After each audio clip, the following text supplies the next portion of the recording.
The relationship between the United States and Iran is once again at a critical moment.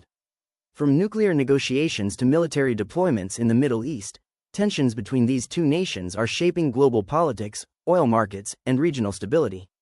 Key roots of today's tensions go back decades. In 1953, the U.S. supported a coup in Iran that removed Prime Minister Mohammad Mossadegh. Many Iranians still see this as foreign interference in their democracy. Then in 1979, the Islamic Revolution overthrew the U.S.-backed Shah.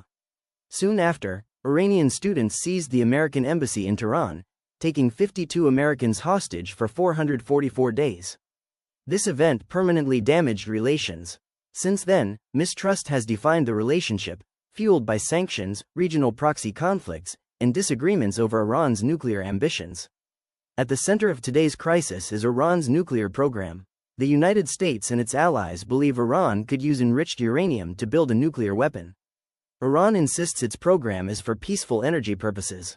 In 2015, a nuclear agreement known as the Joint Comprehensive Plan of Action was signed between Iran and world powers, including the U.S. The deal limited Iran's nuclear activity in exchange for sanctions relief. However, in 2018, the U.S. withdrew from the agreement, and tensions escalated again. Now in 2026, indirect negotiations have resumed in Geneva, with mediation from countries like Oman.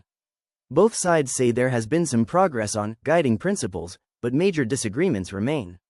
The key question is, can diplomacy succeed before tensions spiral further? While talks continue, military activity has increased significantly. The United States has deployed additional aircraft carriers and advanced fighter jets to the region. This is seen as a show of strength and a warning. Iran has responded with missile drills and naval exercises, especially near the Strait of Hormuz, a critical shipping route through which about 20% of the world's oil passes. Any disruption in that waterway could affect global energy prices overnight. There are also concerns about Iran's regional alliances. Groups aligned with Iran operate in Lebanon, Iraq, Syria, and Yemen. These regional tensions increase the risk of indirect conflict. At the same time, Israel, a close U.S. ally, has repeatedly stated it will not allow Iran to obtain nuclear weapons, raising fears of coordinated military action if diplomacy fails. The U.S.-Iran standoff isn't just a regional issue.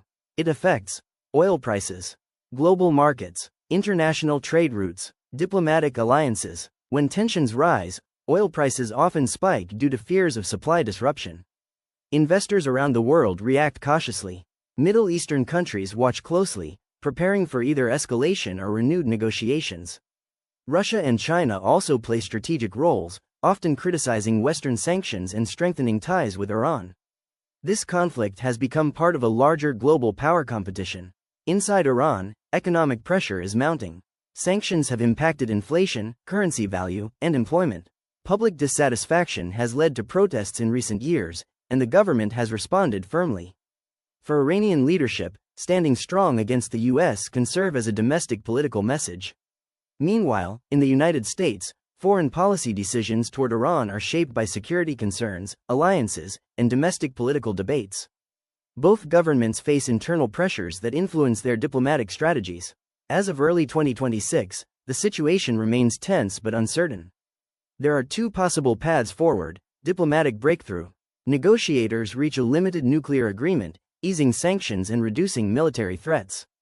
Escalation. Talks collapse, leading to military strikes or regional confrontation.